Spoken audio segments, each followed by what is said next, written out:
My ex is moving in, and this isn't up for discussion. That's what my girlfriend told me to my face, convinced I'd get angry, cool off, and eventually accept it. She was wrong. Days later, a moving truck pulled up outside our apartment, and I started taking everything I owned. That smug look vanished fast. But she still had no idea that one tiny detail buried in our lease was about to turn her non-negotiable decision into an absolute nightmare. My name is Ethan. I'm 30 years old, and I work as a logistics coordinator for a regional distribution company. It's not the most exciting job in the world, but it's stable and predictable, and that suits me just fine. I've always liked structure. I pay my bills when they're due, keep track of where my money goes, and try to keep unnecessary chaos out of my home. Work can be stressful enough. The last thing I want is to come home and deal with more drama. My girlfriend, Chloe, is 27 and works in event marketing. We'd been together for a little over 2 years, and for the past 14 months, we'd shared a downtown apartment. Both of our names were on the lease. The rent definitely wasn't cheap, but our arrangement was simple. Everything got divided straight down the middle. 50-50. At least that was supposed to be the arrangement. Chloe has what you might call a strong personality. That's probably the nicest way I can put it. She's confident, outspoken, and extremely accustomed to getting what she wants. When we first started dating, I saw it as ambition. I actually respected that about her. But as time passed, I started realizing it wasn't always ambition. Sometimes it was about control. Her ex-boyfriend, Jason, had also never completely disappeared from the picture. They dated for 3 years before Chloe and I got together. According to her, Jason was emotionally immature and simply couldn't handle being with someone like her. That was her version of the story anyway. Despite that, his name came up surprisingly often. Usually, Chloe mentioned him as some kind of reference point for how much she'd changed and grown since their relationship ended. Then, about a month ago, she started casually mentioning that Jason was going through a difficult time. At first, she told me he and his roommate were having problems. Then the story became that his roommate had kicked him out. After that, I heard Jason was temporarily sleeping on a friend's couch. I didn't pay much attention to any of it. Jason wasn't my responsibility. Then last Tuesday night happened. I came home from work and found Chloe sitting at the kitchen counter with her laptop open. She had this particular look on her face that I'd learned to recognize.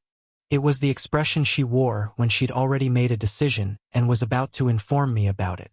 "We need to talk," she said. My first thought was that maybe something had happened with her job. Or maybe there was some unexpected expense we needed to deal with. Something normal. Instead, she said, "Jason's moving in. There's no discussion. It's temporary, so don't start."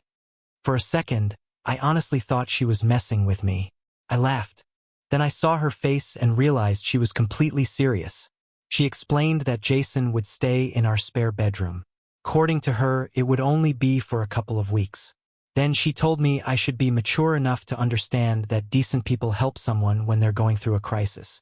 I asked her one simple question. "When did we decide this?" She told me she'd made the decision earlier that day. So I asked the obvious follow-up. "Why wasn't I asked?" Chloe rolled her eyes. "Because you'd make it dramatic." That was the exact moment I understood what was happening. This wasn't a discussion. She wasn't asking for my opinion. She was announcing a decision she had already made about the apartment we both lived in and both paid for. And I don't stay in places where someone else gets to decide whether my opinion matters. So I kept my voice calm and told her, "If his moving in is non-negotiable, then so is my moving out." She smirked. I could tell she thought I was bluffing. I wasn't. I didn't yell. I didn't insult her. I didn't throw anything or start an argument. I just asked one final question. "When is he moving in?" She shrugged. "Friday." It was Tuesday.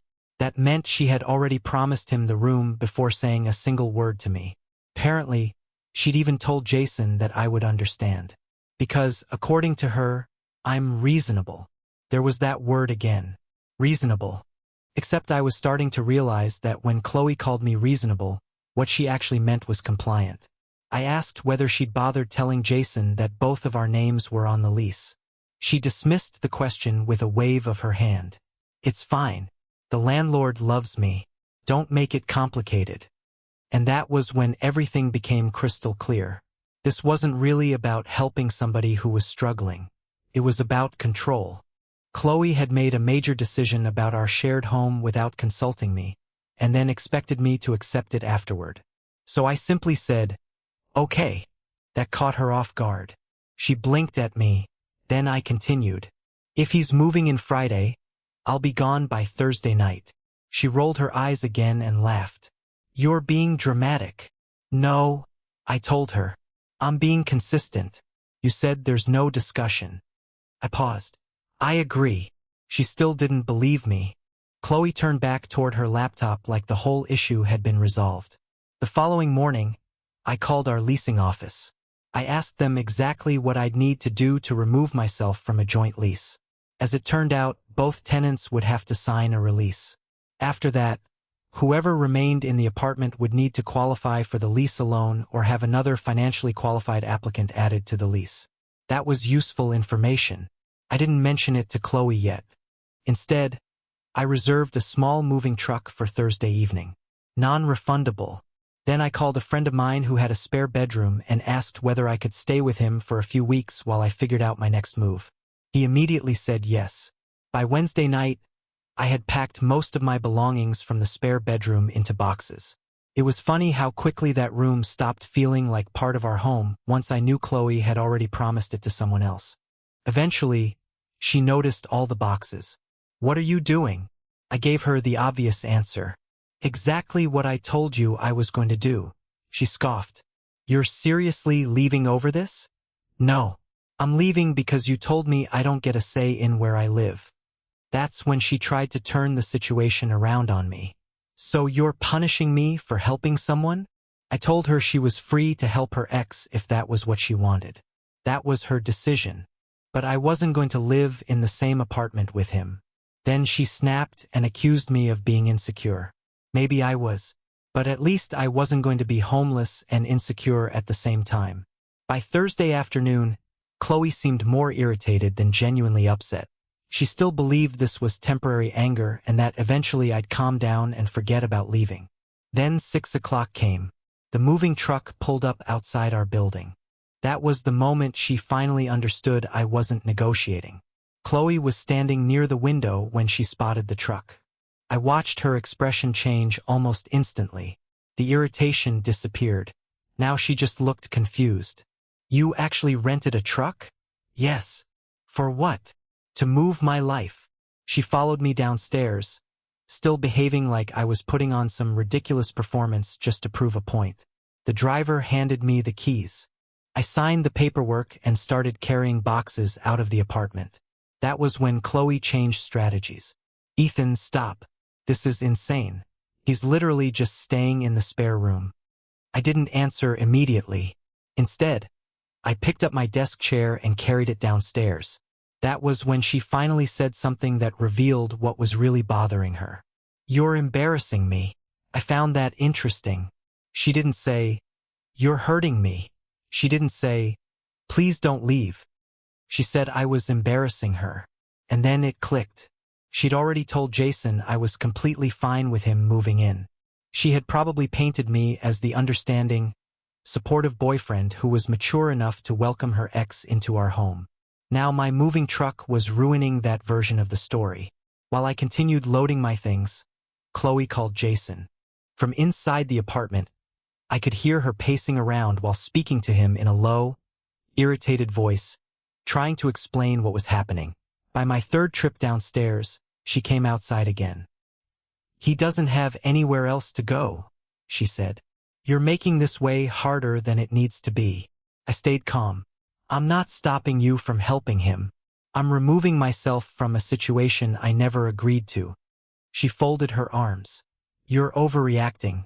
It's temporary." Temporary doesn't mean I'm required to participate. And that was where things started getting even more interesting. I reminded Chloe of one important detail. Both of our names were on the lease. If Jason was actually going to move into the apartment, technically, the landlord would need to approve it. Allowing someone to move in or effectively subleasing part of the apartment without permission could violate our rental agreement. For maybe half a second, Chloe froze. Then she quickly recovered. He won't care. Maybe, I said. Maybe not. I wasn't threatening her. I wasn't trying to scare her. I was simply stating the facts. By 9 that night, my half of the apartment was basically empty. The couch was mine. The television was mine. The bed frame was mine. The kitchen table was mine. And every single one of them was going with me. Everything was gone. The apartment looked completely different almost immediately. Without my furniture and belongings, the whole place somehow felt smaller. Chloe stood in the middle of the nearly empty living room, staring at me. So what? You're just abandoning me now? No, I said. I'm stepping aside, just like you wanted. She definitely didn't appreciate that wording. As I drove away, my phone buzzed with one final text from her. You'll regret this. I didn't bother responding, because there was one important detail Chloe hadn't really considered. Getting my name removed from the lease wasn't something she could simply ignore. The process required her cooperation. And Friday was now less than 24 hours away. Jason was still planning to move in, but there was another problem. The landlord knew absolutely nothing about any of this, and I had no obligation to keep it that way. Friday morning, I woke up on my friend's couch and checked my phone. 12 missed calls. Every single one was from Chloe. There were several voicemails too, but I didn't listen to any of them. Instead, I called the leasing office. I explained that I had vacated the apartment and wanted to formally start the process of having my name removed from our joint lease. Then I asked another question. Hypothetically, of course. What happens if another person moves into the apartment without getting written approval first? The property manager didn't even have to think about it. That would be a lease violation. We'd issue notice immediately. Interesting. I thanked her for the information and ended the call. About 10 minutes later, Chloe apparently gave up trying to call me and switched to texting. Jason's here. Then another message arrived. We need to talk about the lease. I didn't answer. A little while later, another text came through. The landlord says we both have to sign something. Still no response from me. Then her tone changed. Why would you call them without telling me? So now she knew. And the funny part was, I had done exactly what I told her I was going to do. I stepped aside. But stepping aside didn't mean leaving my name legally and financially attached to whatever happened next.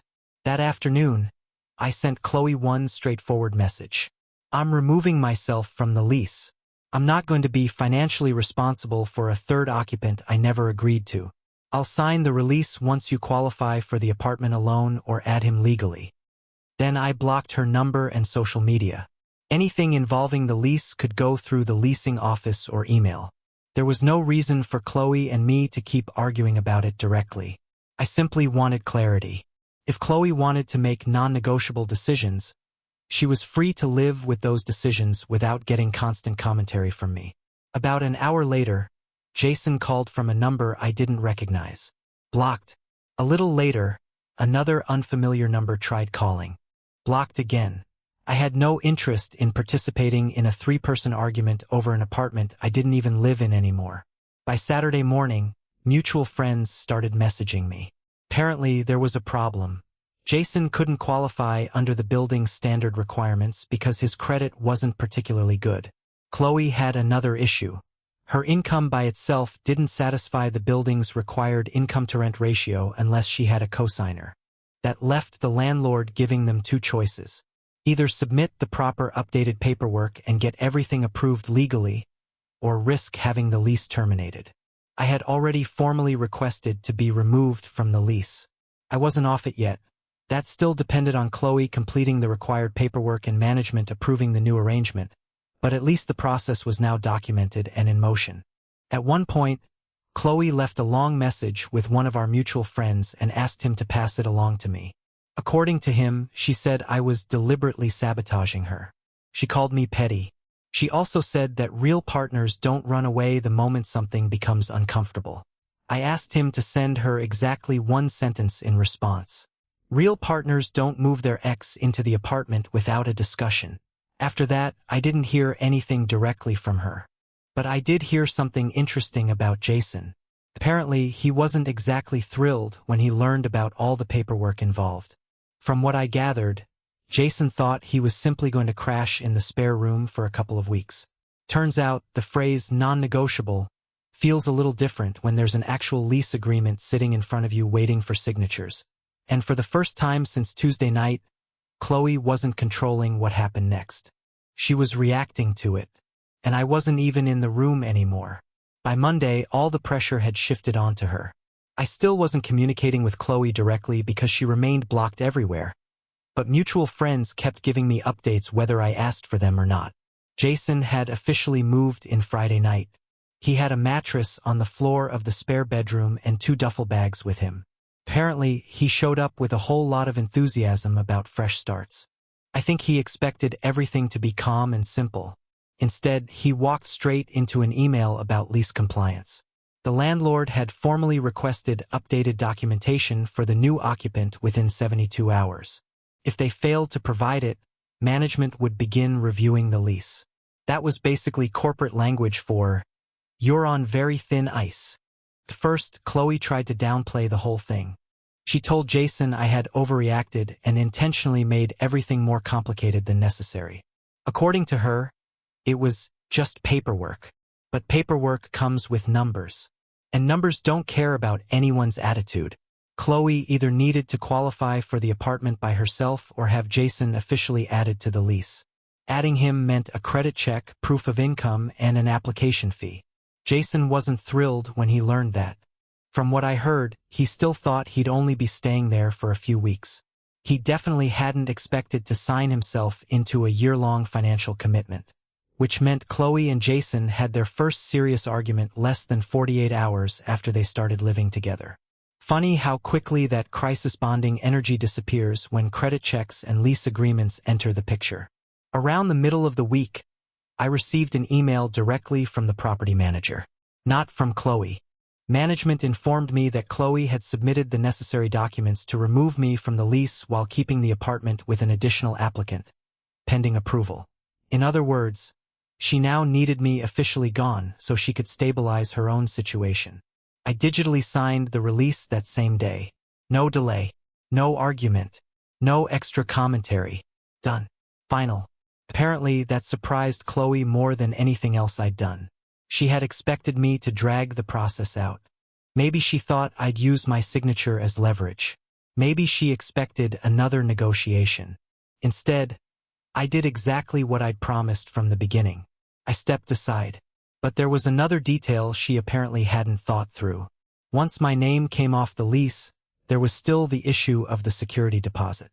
Half of that money belonged to me, and the landlord didn't automatically redistribute security deposits whenever tenants changed in the middle of a lease. That meant Chloe needed to replace my portion if she wanted to keep the apartment under the new arrangement. According to one of our friends, Jason wasn't exactly reaching for his wallet to volunteer. By Thursday night, I heard the two of them had gotten into a full-blown argument about money. So much for no discussion. Apparently, even non-negotiable decisions eventually require some negotiating. While all of that was happening, I was busy getting settled into a small studio apartment across town. I signed a 6-month lease. The building was quiet, no drama, and every number I'd blocked stayed blocked. Of course, people talk. Eventually, I heard Chloe had been telling people that I ran away. I found that description pretty interesting, because I didn't run anywhere. I simply refused to live under the same roof as my girlfriend's ex-boyfriend after she decided he was moving in without asking me. Now she was discovering something important. Declarations don't override contracts. Real life requires signatures, and paperwork doesn't care how confidently you smirk when you make a decision. By the second week, the whole situation apparently felt very different. Chloe's confidence had turned into stress. Again, I didn't hear any of this from her directly. Everything reached me through mutual friends. Apparently, management eventually approved Jason, but only conditionally. His credit wasn't strong enough for a straightforward approval. Chloe managed to push the application through by agreeing to provide a larger security deposit and signing a stricter addendum concerning on-time rent payments. That created two immediate problems. First, Chloe had to replace my half of the security deposit right away. Second, if they were late with the rent even once, management could begin the process of terminating the lease. That seemed like an awful lot of pressure for someone who was supposedly only staying temporarily. Then the first rent cycle arrived sooner than either of them seemed prepared for. When Chloe and I lived together, rent had never really been an issue. We both had predictable incomes. We split the amount evenly. Automatic transfers handled most of it. Simple, clean math. Jason's financial situation wasn't quite as predictable. From what I heard, he was between contracts. He did freelance design work. A couple of invoices were supposedly still pending. You know the kind of explanation. Soon, Chloe started venting to our mutual friends about how stressed she was. She complained that I had left her in a difficult financial situation. Apparently, she also said I could have at least given her more time. More time to do what exactly? Slowly move her ex-boyfriend into our apartment? Meanwhile, I was settling into my studio. It wasn't luxurious. It wasn't particularly impressive. But it was mine. And that mattered. My mornings were quiet. There was no tension waiting for me in the kitchen. I didn't have to wonder who might walk through my front door. For the first time in a while, home actually felt peaceful. Then, about 3 weeks after everything started, I received an unexpected phone call. It wasn't Chloe. It was the landlord. The conversation was professional and straight to the point. They had one simple question for me. Have you completely vacated the apartment and removed all of your belongings? Yes, I said. Good, the landlord said. We've received a few noise complaints, and your contact information was still attached to the previous tenant records.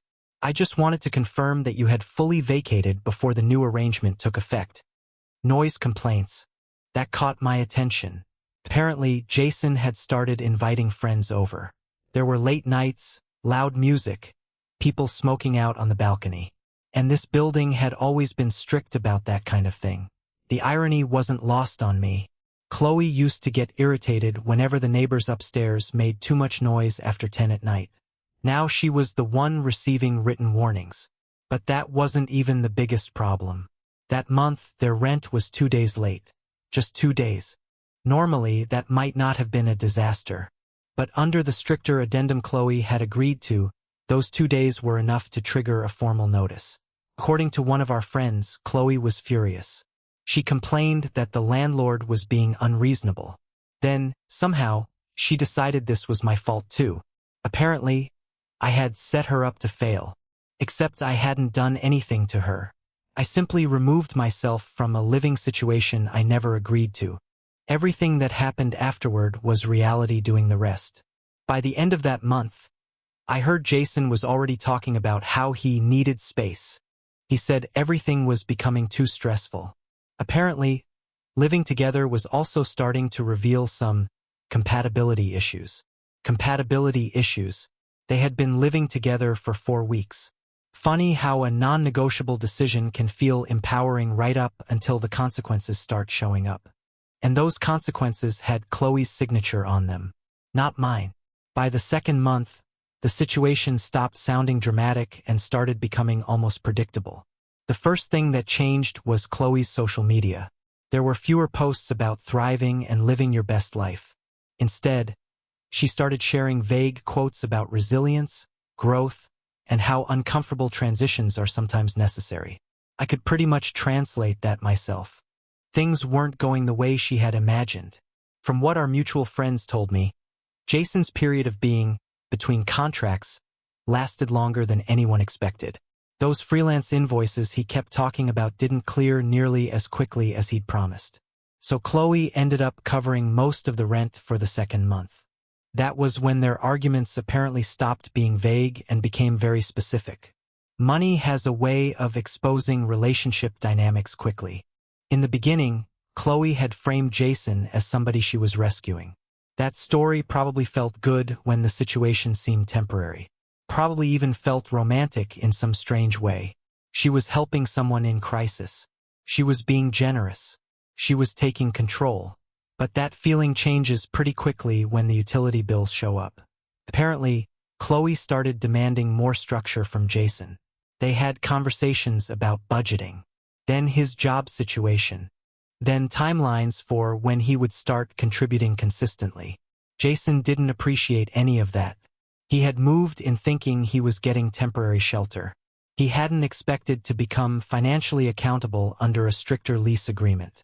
Then the second rent cycle under their new arrangement came due. And for the second month in a row, the payment was late. That triggered another late rent notice, and management made a small change that apparently had a pretty big effect.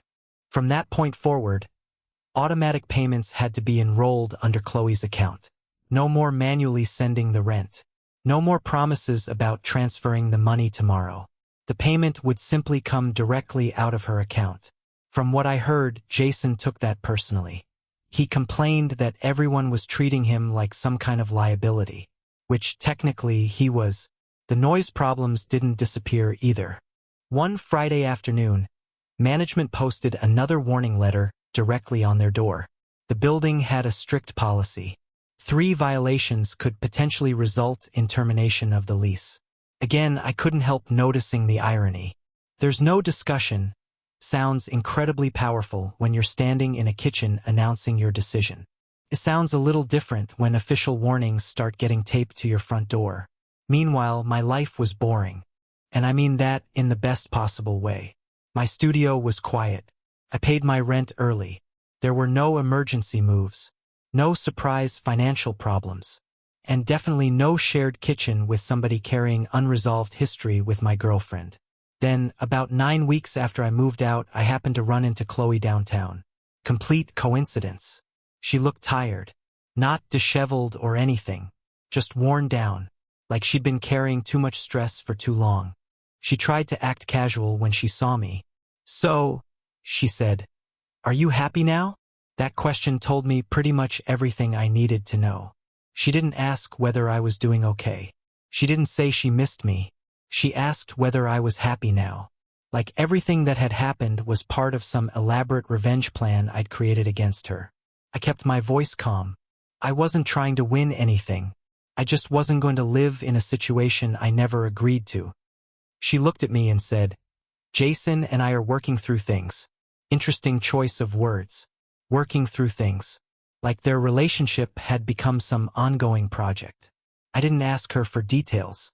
I honestly didn't need them, because by then, I understood that this story had never really been about Jason. It was about what happens when one person announces that there will be no discussion about something that affects 2 people. Real life has its own non-negotiable rules. And unlike opinions, those rules come with deadlines. About 3 months after I moved out, the situation finally reached its breaking point. There wasn't some huge explosion. No dramatic public argument. Nothing cinematic. It happened exactly the way you'd expect. The third rent cycle under their stricter agreement came around. This time, the rent wasn't 2 days late. It was 5. Under the terms Chloe had signed, 5 days was enough to trigger a formal review for a lease violation. From what I heard, management scheduled a meeting with her. Not some friendly conversation. A compliance meeting. Apparently, Chloe went by herself because Jason had a client call. That detail alone told me plenty. During the meeting, the landlord laid everything out. 2 previous late payments. Continuing noise complaints. Multiple documented warnings. At that point, Chloe was given 2 choices. She could immediately bring the account current and agree that there would be no more violations. Or she could voluntarily terminate the lease before management moved toward a formal eviction process. Voluntary termination sounds pleasant when you say it quickly. It isn't. It basically means you leave willingly before someone forces you to. According to a friend who still spoke to both of them, Jason didn't handle the situation particularly well. He blamed Chloe. Apparently, he said she had overreacted by adding him to the lease officially instead of simply letting him stay there quietly. Chloe blamed him right back. She said he hadn't stepped up financially like he was supposed to. The funny thing was, they were both partly right. and they were both partly wrong. That's what happens when two people build a situation around rebellion instead of responsibility. By the end of that week, I heard Chloe and Jason had broken up. Again. Apparently, Jason told her the living situation had become suffocating. He accused her of becoming controlling, and he said he had never signed up for all this pressure. Chloe reportedly fired back that he should be grateful because she had helped him when nobody else would. Maybe, but gratitude doesn't pay the rent. The final update came without much drama. One of our mutual friends casually mentioned that Chloe was moving out. She had signed the voluntary termination. Part of the security deposit was forfeited because of the violations. Jason went back to sleeping on other people's couches. And that apartment Chloe had declared non-negotiable? Gone. I didn't celebrate. I didn't sit there feeling like I had won. Mostly, I just felt like my original decision had been confirmed. When somebody makes unilateral decisions in a shared life, they can start believing control is the same thing as stability. It isn't. Control without agreement doesn't create stability. It usually just speeds up the consequences. And consequences don't care who won the original argument. They care about whose signatures are on the paperwork. In this case, they were hers. About a month later, I met someone. I wasn't looking for another relationship. There was no rebound plan. It just happened through ordinary life. Her name was Natalie. She was 28 and worked in healthcare administration. We met because she moved into the apartment directly across the hall from my studio. Our building was quiet, mostly filled with working professionals who kept to themselves. Our first conversation happened because a package was delivered to the wrong door. The second conversation was about coffee. What stood out to me immediately wasn't some overwhelming chemistry. It was the way we talked to each other. Nothing felt like a competition. There were no power plays disguised as confidence. No pushing boundaries just to see how much the other person would tolerate. It was simply two adults having normal conversations. About 3 weeks after we started casually seeing each other, Natalie asked me something. So what happened with your last relationship? I didn't give her some dramatic version of events. I kept it simple. My ex made a major decision about our living situation without discussing it with me. So I removed myself from the situation. Natalie paused for a second. Then she said, "That makes sense. That was it. No eye roll. No suggestion that I must have been insecure. No attempt to psychoanalyze the situation until somehow I became the villain." That simple reaction felt strangely unfamiliar. One night, Natalie and I were cooking dinner at her apartment when the subject of exes came up naturally. She mentioned that her ex had recently contacted her and asked if she wanted to get coffee. Then she told me how she responded.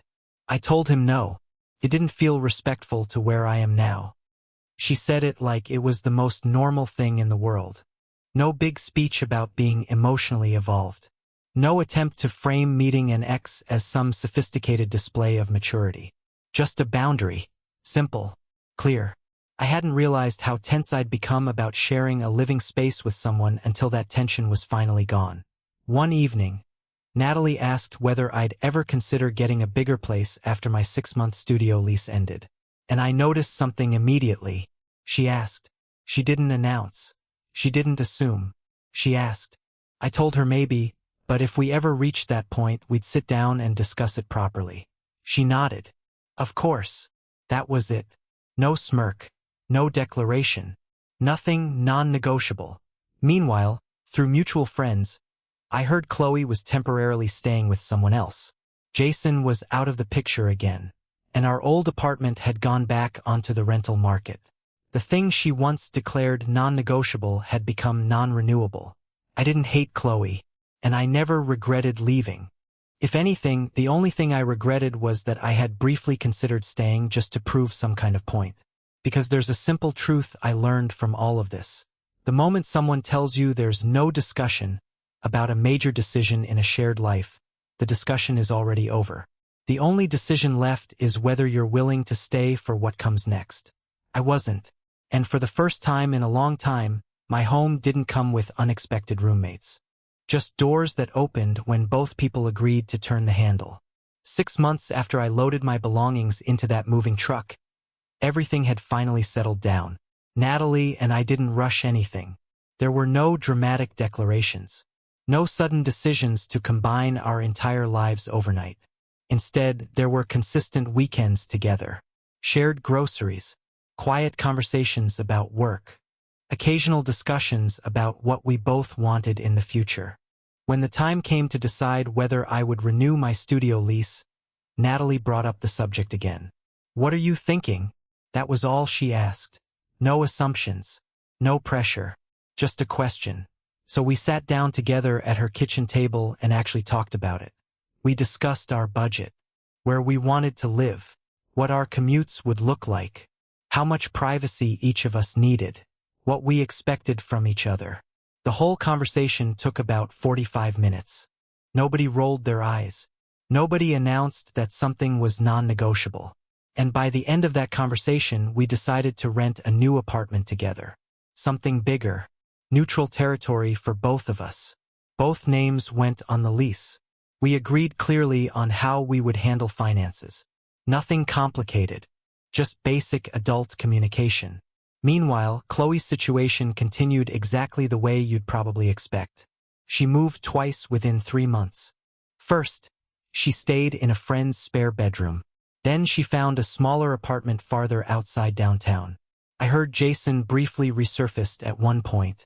Then, once again, he disappeared when conversations about money and responsibility entered the picture. Our former landlord relisted the old apartment only a few weeks after Chloe terminated the lease. New tenants moved in. Clean slate. Then one afternoon, I received a message request on LinkedIn. It was from Chloe. The message was short. "I miscalculated. I thought you'd stay." That was the entire message. No apology. No acknowledgement that making a unilateral decision about our shared home had been wrong. Just an admission that she had assumed I wouldn't actually leave. I never responded, because that sentence explained the entire relationship better than anything else could.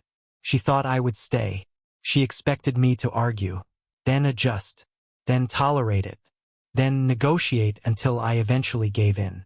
She believed non-negotiable only worked in one direction. But when she told me there was no discussion, she removed the one thing that makes living together possible in the first place. Agreement. I never fought her decision. I simply matched it with one of my own. She said, "He's moving in." I said, "If his moving in is non-negotiable, then so is my moving out." And that was it. A real non-negotiable boundary doesn't need to be loud. It doesn't need screaming or drama. Sometimes it's completely quiet. It's signing paperwork without hesitation.